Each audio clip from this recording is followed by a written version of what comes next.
नगर पालिका के संबंध में एक अफवाह फैलाई जा रही है कि वार्ड नंबर 13 में एक कोई पुराना जर्जर भवन है, वो रास्ते के बीच में बना हुआ है और सारे काश्तकारों ने मिलकर उसको बनाया था कोई 40-50 साल पहले।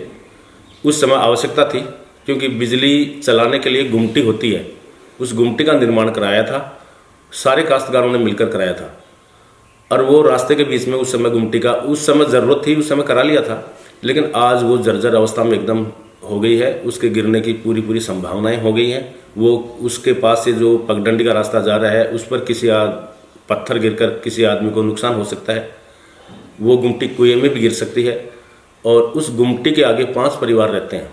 उन 5 परिवारों के लिए जाने का कोई रास्ता नहीं है।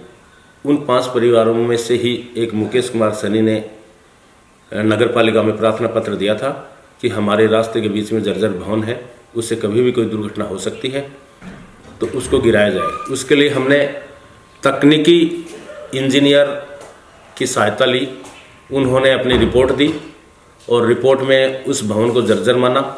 हमने पटवारी रिपोर्ट भी मंगवाई। पटवारी की रिपोर्ट में भी ये था कि वो मकान आम रास्ते के बीच में है और उस मकान को हटाने पर ही आगे 5 परिवारों के लिए रास्ता निकल सकता है। लोग कह रहे हैं कि वो बुढ़िया उसमें रहती है। मैं कहता हूँ कि उस बुढ़िया के 3 बेटे हैं और तीनों बेटे संपन्न हैं, उनकी अच्छी बिल्डिंग है। उस बुढ़िया का एक पोता हमारे नगर पालिका में भी नौकरी करता है। उस बुढ़िया को जबरन उस मकान में अब बैठाया गया है पिछले 10-15 दिन से, जब नगर पालिका ने उसको तोड़ने का नोटिस दिया है तब बैठा गया है। बाकी बुढ़िया के पास तो मकान है, उसके तीनों बेटों के पास अच्छे मकान है, वो उनमें रह सकती है। लेकिन कुछ लोग नहीं चाहते कि कस्बे में कोई विकास हो, किसी को कोई रास्ता मिले, घरों के लिए रास्ता निकले, ऐसा कुछ लोग चाहते नहीं।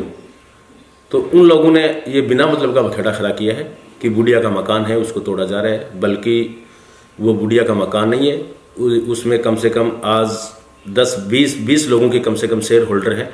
वो सभी चाहते हैं कि ये जर्जर मकान टूटना चाहिए, लेकिन ये बुढ़िया और उसके 3 बेटे नहीं चाहते कि ये मकान नहीं टूटे, क्योंकि उनकी आपस में दुश्मनी है। वो अपने दूसरे भाइयों को रास्ता नहीं देना चाहते।